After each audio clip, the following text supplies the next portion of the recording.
I'm Tina Fordham, and you're watching The Navigator, where we analyze the geopolitical developments that matter most for markets and the investment environment. It's less than a month to go before U.S. elections, so let's talk about where things stand and what to expect. After the political turmoil this summer, investors appear to have reverted to their expectation of a Trump victory. Are they right?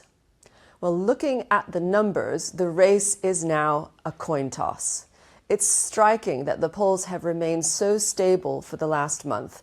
Kamala Harris has a tiny lead, 49.2, versus Trump at 47.5, according to the Real Clear Politics polling average. So in practice, either Trump or Harris could go on to become the winner with a very slight shift in the polls one way or another. Looking at the battleground states, which will ultimately decide the outcome, all of the key battleground states are within the statistical margin of error. That's 1 to 3 points.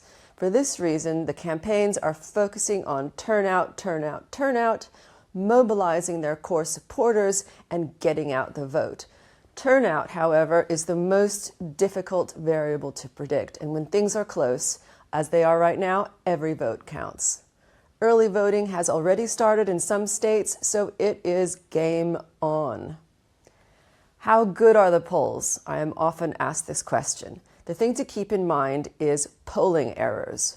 Remember that in 2016, polls undercounted support for Trump, and in 2020, they undercounted support for Biden. So in the last two U.S. elections, we've had polling errors in both directions.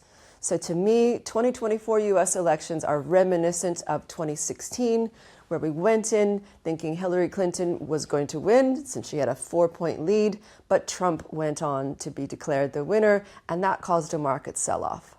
So I wonder if the muscle memory of that 2016 surprise is also contributing to the numbers that we're seeing now in prediction markets, which put Trump's odds more than 20 points higher than polls suggest. Turning now to our Navigator watch list for October, you'll see that we have put conflict escalation in the Middle East as the most acute geopolitical risk that could impact markets this month, with U.S. election-related volatility right behind it. The cycle of retaliation between Israel and Iran continues, but risk perception has now receded, with the expectation that Israel will not strike Iran's nuclear facilities, which would be a major event risk, but strikes on Iran's energy infrastructure still can't be ruled out.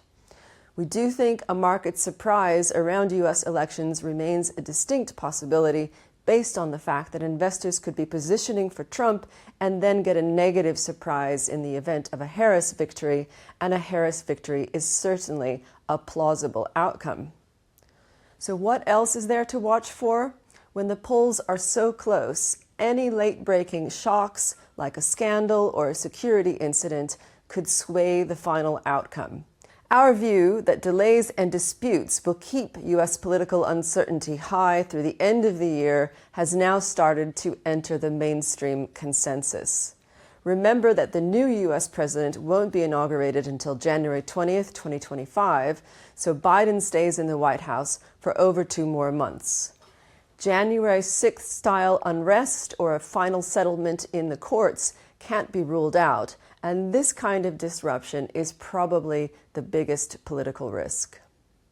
I want to conclude with some thoughts on what the best outcome of the U.S. elections would be for business. In our exceptionally polarized political environment, this has become a hotly debated question. But the core of political risk analysis is the concept that political stability is defined by the presence of independent institutions, respect for rule of law, the absence of major conflict, and a well-functioning economy. The evolution of political risk from something that was found in what we used to call emerging markets to industrialized democracies like the United States has challenged these assumptions to a certain extent. After all, despite its political polarization, the United States economy is the envy of the world, and we're 2 years into a bull market. With that in mind, I suggest that we define a positive outcome for U.S. elections, for America and for the world, as resulting in a clear winner with a mandate and a smooth transfer of power. Well, that almost didn't happen in 2020, so will this time be different? The next time we see you for the Navigator, it will be after US elections, so you can keep up with our views in the meantime by following us on social media and joining our distribution list. Most of all, remember that fortune favors the brave and chance favors the prepared mind.